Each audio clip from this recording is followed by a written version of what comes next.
எங்கும் தமிழ், எதிலும் தமிழ், எப்போதும் தமிழ் என்ற நடைமுறையை கொண்டுவர பாடுபடுவோம்.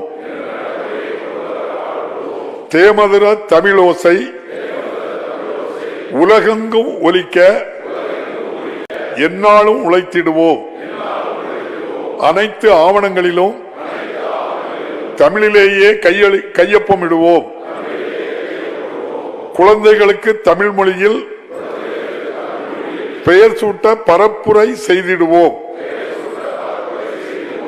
இணையற்ற தமிழுடன் இணைய தமிழையும் காத்து வளர்ப்போம் என்று உலக தாய்மொழி நாளான இன்று உளமாற உறுதி கூறுகிறேன்.